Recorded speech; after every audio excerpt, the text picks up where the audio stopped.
jërë ngeen jëf intifada ga woon ca Mbàkke keroog àjjuma ñi ñu ci tegoon loxol libération nee nañu tey ji la ñu xam lu yoon dogal ci ñoom yéenekaay bi nañu juróom-benn fukki doomi aadama ak juróom lañu ñeenti élève ñoo nga ci démb ci altine ji ca lañ leen defere woon ñaar fukk ak juróom-ñeent ci ñoom police bu Mbàkke ñoo leen defeere fanweer ak juróom-ñeent ya ca des police u Touba moo leen defeere woon tey ji ca lañ leen war a defeere waat ndax démb demoon nañu tribunal waaye dañu leen a def lu ñu naan retour de parquet tribunal nañu juróom-benn fukki doomi aadama ak juróom lañu jege nañu lool dem ko sa journal bi mi ngi ñuy waxit li ñuy toppe ñoom Serigne Assane Mbàkke ak compagnie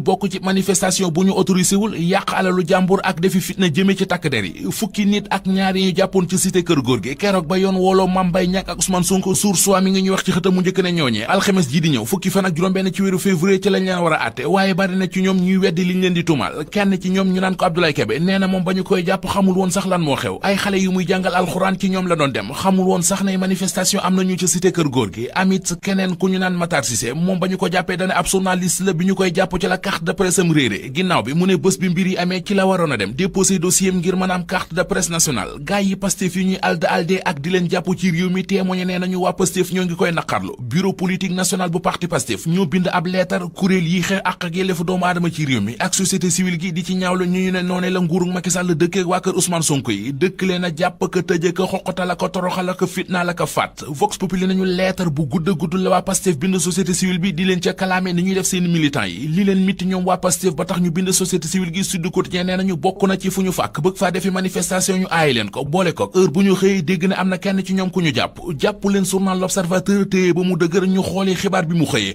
ubbil yéenekaay bi déggoo mu di convention gi dox ci diggante Sénégal ak France jëm ci doomu Sénégal bu defug léexóor ca France bu ko Sénégal soxlaa ñu indil ko wala doomu France bu defug léexóor ci réew mi bu ko waa France soxlaa Sénégal jël ko yóbbul ko maanaam extradition yéenekaay bi nee nañu Sénégal pare na ci dossier ba France a ci des ministre affaires étrangères bu Sénégal di maître Aïssata Tall Sall porte na projet de loi bi keroog ca ndajam conseil des ministres ba woon ca kees léegi nag yéenekaay bi nee nañu président Macky Sall dogal bu Sénat bu France la cay déglu maître El Hadji Diouf mi ñu war a déglu ca kanamu conseil de discipline bu ordre des avocats du Sénégal source wa am na lu mu ci gis la mu ci gis moo di ci avocat yi war a juger maître El Hadji Diouf maître Bamba Cissé ci la bokk te moom maître Bamba Cissé mooy coordonné pôle d'avocats yi war a défendre Ousmane Sonko diggam ak Adji Sarr Le Quotidien ne ko du maître Bamba Cissé rek ñaari avocat lañu ñaari avocat yu bokk ci conseil de discipline yi war a déglu maître El Hadji Diouf te ñoom ñaar ñëpp ci avocat yi Ousmane Sonko yi ci lañu bokk na ci li ci journal Le Quotidien gis moo di bu ñu suspendre maître El Hadji Diouf waa saareen jommi ndax bu boobaa Adji Sarr dina ñàkk principal avocat ci ñi koy taxaw ñi soxla ñi leen taxaw dëgg Direct News nee nañu ñooy liggéeykat yi ci hôtel yi réew mi ndax nee nañu anam yi ñu liggéeye baaxul la ñuy fayee ko weer wu nekk na la ko yàlla nëbb lu bari ci coono ak jafe-jafe ba ñuy dund nag yéenekaay bi nee nañu patronat bi lañ ci joxar bi baaraamub tuuma Direct News bind ci xëtam mu njëkk ne liggéeykat yi ci hôtel yi réew mi mere nañu patronat bi mer mu rëy bés bu rëy ci bésub tey bi mooy bés bi ñu jagleel ñiy bëggante bésub Saint-Valentin journal bés bi Le Jour xëy dem seeti ñi amee laago di handicapé di ñu wax nan la ñuy dundee seeni sëy